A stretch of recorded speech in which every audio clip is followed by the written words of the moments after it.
Vou parar o trabalho daqui, mas jamais deixaria de estar com os irmãos. Vamos abrir nossas Bíblias, por favor, na carta de Paulo à igreja de Filipe, aos Filipenses. Carta de Paulo aos Filipenses, capítulo 4. É uma passagem bastante conhecida que o Senhor colocou em meu coração. Eu quero compartilhar, eu quero dividir com vocês. Filipenses, capítulo 4. Filipenses, capítulo 4, vamos ler do versículo 10 ao versículo 13. Filipenses, capítulo 4, do versículo 10 ao versículo 13. Louvado seja o nome do Senhor Jesus. Filipenses 4, versículo 10 ao 13. Coisa linda. Amém? Amém. Diz assim o texto sagrado. Se você não encontrou ou está sem um exemplar bíblico, apenas ouça. Ora, muito me regozijei no Senhor, por finalmente reviver a vossa lembrança de mim, pois já vos tendes lembrado, mas não tendes tido oportunidade. Não digo isso como por necessidade, porque já aprendi a contentar-me com o que tenho. Sei estar abatido e sei também ter abundância. Em toda maneira e em todas as coisas estou instruído, tanto a ter fartura como a ter fome, tanto a ter abundância como a padecer necessidade. Posso todas as coisas naquele que me fortalece. Amém? Meus amados, é uma passagem, convenhamos, bastante conhecida de todos nós. Inclusive se vê muitos adesivos, placas com esse versículo, em caminhões, em carros, em motos, nas portas de casas. Posso todas as coisas naquele que me fortalece. E eu quero dividir, eu quero chamar a atenção de vocês, prezados ouvintes, nesta manhã, para o contexto em que essa frase, o contexto em que essa afirmação foi escrita. Paulo, o apóstolo Paulo, a segunda maior pessoa do Novo Testamento. Quando eu falo a segunda, é porque a maior pessoa foi Jesus Cristo, nosso Senhor e Salvador. Paulo, ele vai escrever diversas cartas a muitas igrejas que ele ajudou a inaugurar, ajudou a fundar lá na Ásia naquela época. Mas o que me chama a atenção é o carinho, o cuidado, o amor que Paulo tinha com a igreja que estava em Filipe, com os filipenses, ao ponto de que, se você não sabe, quando Paulo escreve a carta aos filipenses, Paulo não está escrevendo na sala da sua casa. Paulo, seu Carlos, não está escrevendo essa carta na beira da praia, tomando uma água de coco. Quando Paulo escreve a carta à igreja de Filipenses, Paulo estava no cárcere.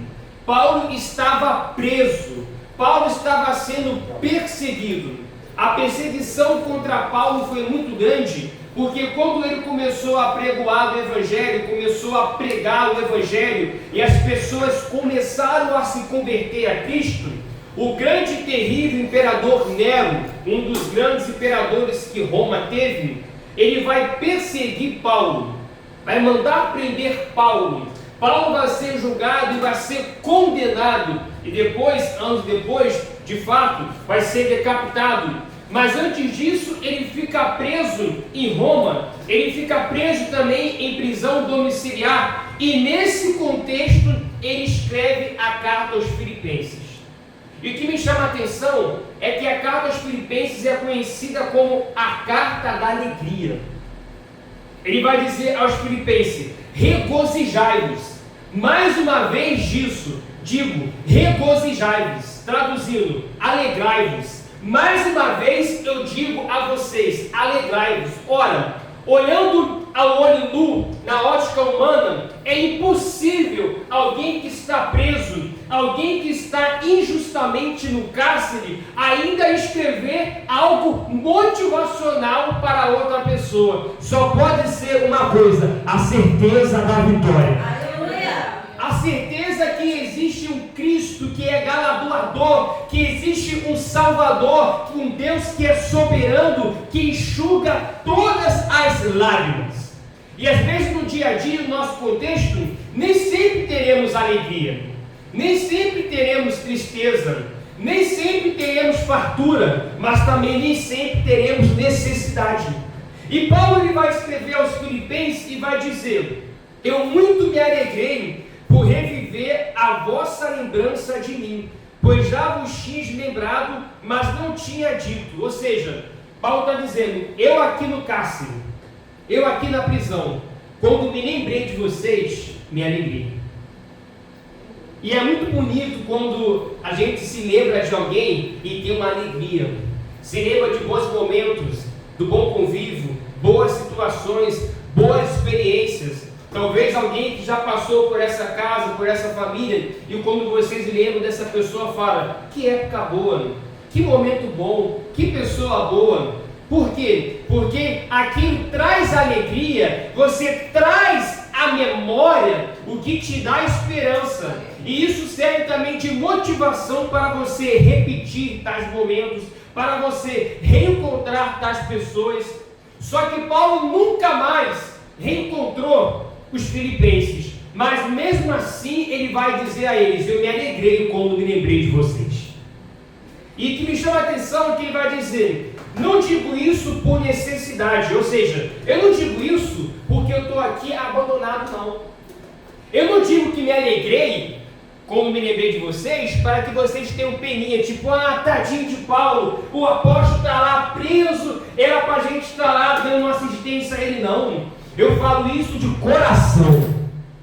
Eu digo isso de coração porque aí no versículo 12, e isso que me chama a atenção, ele vai dizer: não se preocupe comigo, sem estar abatido, e sem também ter abundância. Ou seja, eu sei o que é sofrer, eu sei o que é padecer, eu sei o que é chorar, mas acima disso, para a glória de Deus Pai, eu também sei o que é ter abundância. E aqui eu me lembro de Salomão que vai dizer: há tempo para todo o propósito debaixo do céu. Aleluia. Vai ter dia mau? Vai, mas vai ter dia bom. Vai ter dia de fartura? Vai, mas talvez, quem sabe, que Deus nos livre disso, poderá ter dia de escassez, de necessidade, mas ainda se tiver, Deus mantém de pé o seu filho e a sua filha, porque se tem algo que ele é Jeová Jireh, o Deus da provisão. E Paulo, ele tinha uma certeza, Angélica, tão grande. Paulo tinha uma fé, uma convicção tão genuína de que Deus era poderoso para suprir até as suas dores. Ele vai dizer: não se preocupe, eu sei o que é ter necessidade, eu sei o que é ter abundância. Em toda maneira, em todas as coisas estou instruído, tanto a ter fartura como a ter fome, tanto a ter abundância como a padecer necessidade. Paulo está dizendo: eu não sou guiado pelas coisas materiais.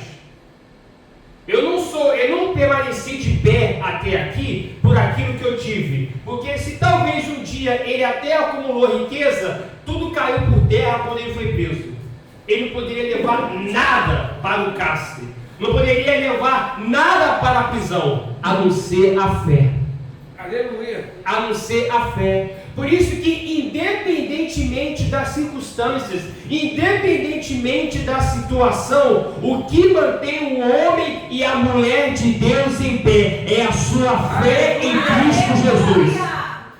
A necessidade, a abundância vai vir, mas passam. Agora, uma coisa jamais passará: a palavra de Deus. Isso aqui permanecerá. Vai passar o louvor, todos os dois passará, a revelação passará, mas a palavra pura e genuína permanecerá. E nós carregamos essa palavra dentro de nós. E às vezes nós erramos muito, e às vezes até somos falhos, porque não estamos preparados para o dia mau. Mas quando o dia mau vier, se vier, eu oro a Deus que não, mas não se preocupe, Ele te manterá de pé. E no final de tudo, teremos vitória, teremos experiências. O que seriam dos grandes homens da Bíblia, dos grandes homens de Deus que passaram por peleja, que desafiaram gigantes, que desafiaram reis, que passaram perseguições, que quase morreram, não teriam histórias para contar, mas hoje estão lá em Hebreus 11, registrado na galeria dos heróis da fé. Amém. E sabe o que me chama a atenção, pastor Juarez?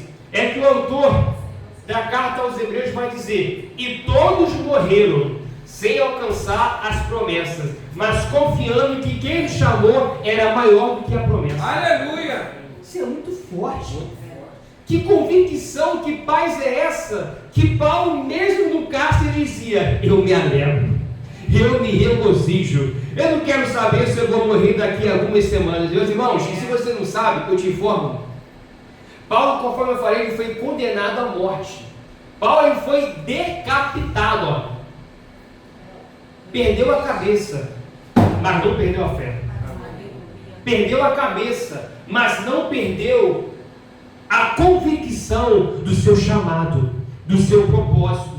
Já pensou se apóstolo Paulo ir lá na nossa igreja, domingo pela manhã, na classe dos jovens, nós estávamos falando sobre o apóstolo Paulo, sobre o seu apostolado, sobre o seu ministério, e eu estava até dividindo, compartilhando com os jovens.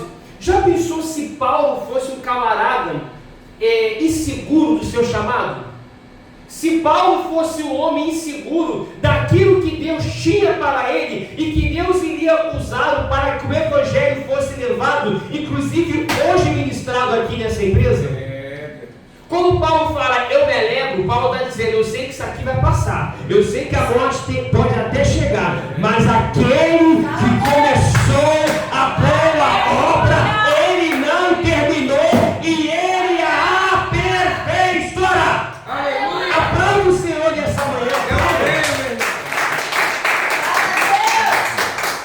Tudo começa com propósito, tudo começa pequeno. Eu penso, não conheço a história aqui da Carlos K, mas eu penso que talvez, quem sabe, começou num pátio pequeno, num ambiente pequeno, e foi crescendo, foi aumentando, até virar referência. Porque quando Deus decide abençoar, quando Deus coloca a sua mão, não há gigante, não há muralha, não há demônio que impeça o crescimento, que impeça o agir de Deus. Aleluia, eu creio. Davi, quando viu que aquele homem, repito, aquele homem estava assolando o povo de Israel, Davi em nenhum momento falou, o gigante. Na Bíblia, você vai ver que Davi nunca chamou Golias de gigante. É verdade. Quem chamou Golias de gigante foram aqueles que estavam com medo. Isso é muito forte. Foi aqueles que estavam amedrontados, com todo respeito, com a perna assim, ó. Tremendo as pernas. Davi falou, com todo respeito, esse desgraçado vai vir aqui afrontar o Deus, o exército daquele que é grandão, e vai sair impune, não. Eu posso até me machucar, mas eu mato hoje esse homem, para que todos saibam que a Deus é Israel. E nesta manhã o Senhor diz, independentemente da sua prova, da dificuldade, nesta manhã Deus vai prover na sua vida e nenhum gigante ficará de pé. Aleluia! Eu creio, meu irmão. E Paulo vai dizer, eu sei ter abundância, eu sei passar necessidade, eu aprendi. Eu não quis, mas eu tive que aprender a lidar com isso. Tanto a ter fome, tanto a ter fartura, mas a abundância, como a padecer. Eu fui pesquisar na sua etimologia no grego, o que significa padecer. Padecer é maior até do que sofrimento. Porque padecer, o sofrimento é um estado.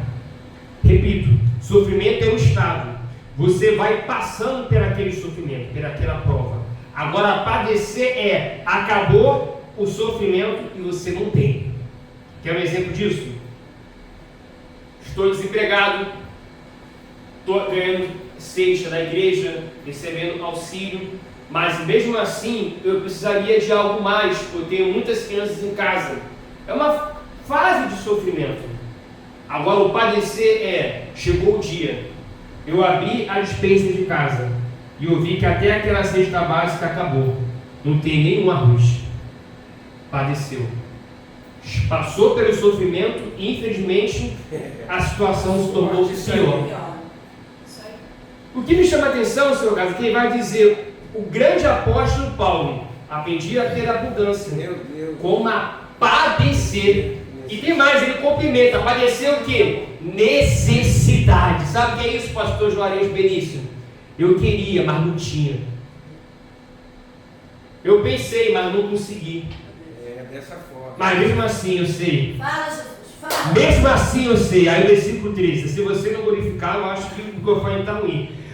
Posso todas as coisas naquele que me fortalece. Aleluia! Eu sei que eu posso todas as coisas. Eu sei que mesmo na abundância, eu sei que até na escassez, aquele que me chama, ele é fiel, repito, ele é provedor. Eu sei que eu posso tudo nele, porque eu não estou motivado, eu não estou preso àquilo que dizem, eu estou preso, eu sou motivado por aquilo que ele é, por aquilo que eu sei que ele fez na minha vida e o que ele fará. Aleluia. Deus é o único que aceitou você do jeito que você estava. Tem só uma coisa, ele não deixou você como você estava, porque ele já viu no seu presente, ele viu o seu passado, ele esqueceu do seu passado, melhorou o seu presente para te preparar um futuro lindo. Meu Deus. Só Deus faz isso. Deus é atemporal, não existe o tempo para Deus. O homem trabalha com o tempo próximos, mas Deus trabalha com kairos, e o tempo dele é diferente. E nesta manhã, receba isso na sua vida. O kairos de Deus vai chegar na sua casa.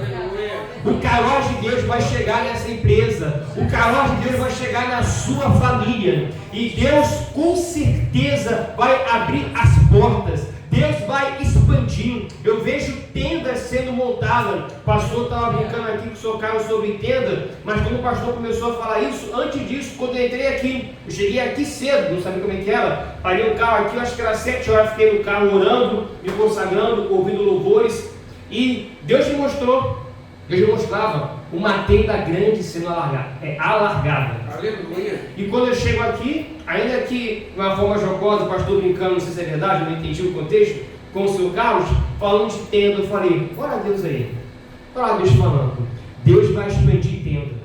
Amém. Deus vai expandir tenda. Eu creio. E aqui antes de encerrar, eu não posso deixar de falar, você que está com, qual é o seu nome? Luiz Cláudio. Você trabalha aqui na firma? Na Carlos K. Desde quando você entrou, eu percebi o cuidado que Deus tem contigo. Não conheço você, nunca vi você, o Senhor, com todo respeito, mas nessa manhã Deus está dizendo para você, acalme seu coração, fica tranquilo, porque eu sou o Deus da provisão. E você vai poder dizer, eu posso todas as coisas naquele que me fortalece. E essa tenda que eu vi também sendo expandida, fica tranquilo, também Deus também vai ampliar, vai estender a sua tenda. Fique em paz. Se coloque de pé nessa manhã, por favor. Meu Deus, aleluia. Se coloque.